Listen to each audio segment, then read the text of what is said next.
Sa video na ito, ipapakita namin kung paano ang tamang pag-disassemble at pag-assemble ng isang PC. Ipapakita rin namin ang mga kinakailangang tools, ang tamang proseso at ang mga safety precautions na dapat sundin. Kaya samahan nyo kami habang ipinapakita namin ang step by step na proseso ng PC disassembly at assembly.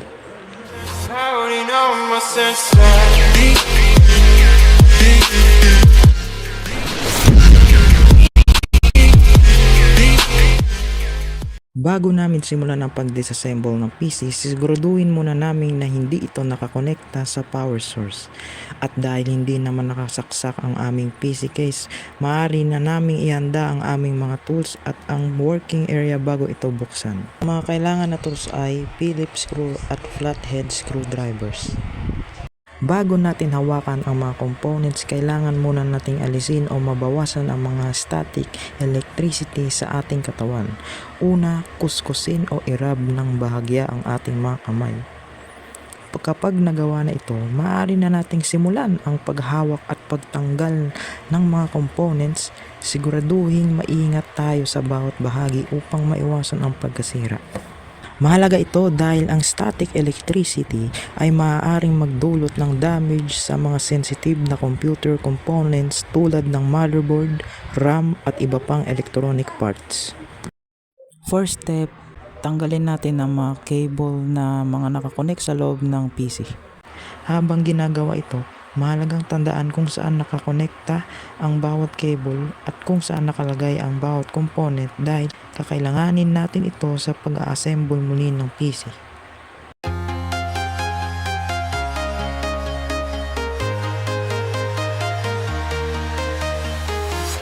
I'm walking alone, the streets are empty.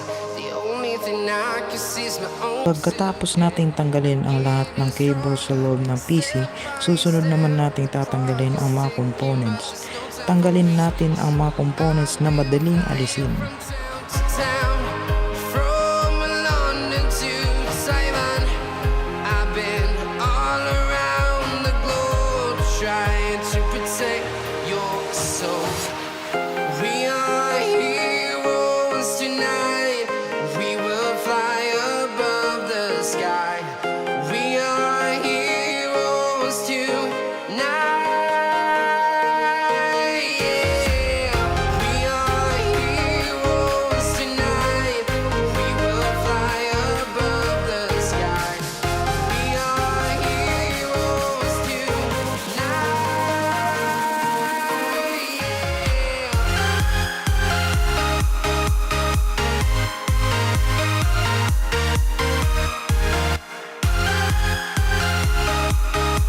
Sa pagtanggal pala ng CPU fan, kailangan pa-cross ang pagluluwag ng mga tornilyo para pantay ang pressure.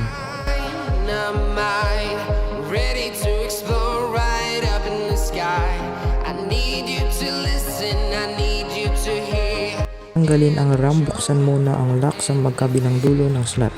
Maingat na alisin ang RAM at hawakan lamang sa gilid.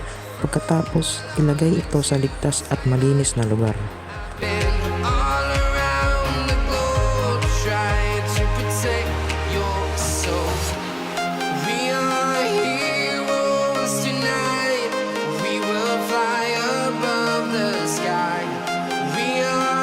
Pagkatapos, kailangan na natin ito linisin gamit ang blower para pangtanggal ng dust at lapis para sa panglinis ng RAM.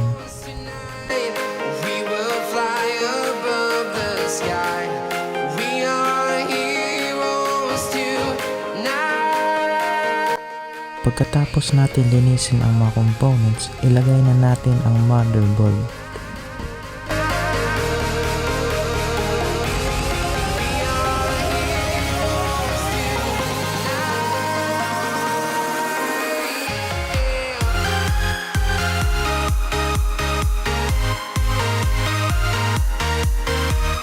Pagkatapos ilagay ang CPU, maglagay tayo ng unting thermal paste sa gitna nito.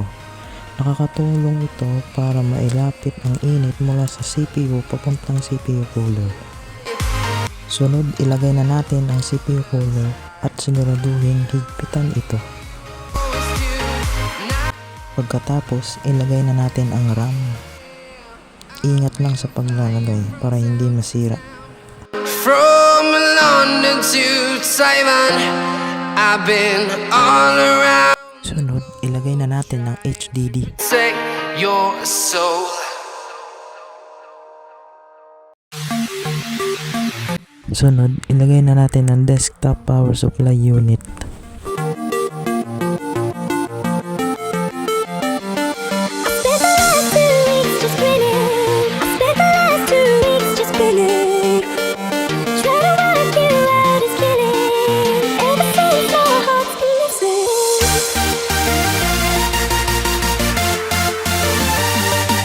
Pagkatapos malagay lahat ng component, ilalagay na natin ang lahat ng cable at siguraduhin tama ang paglagay nito para gumana lahat ng component.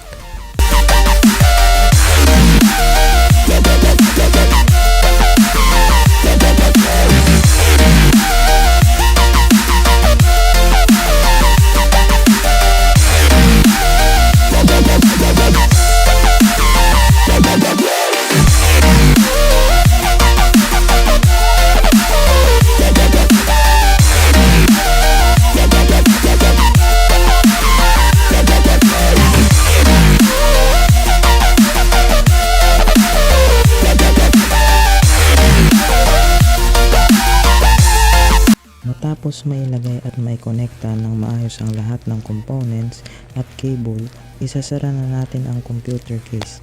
At dito nagtatapos ang ating PC assembly.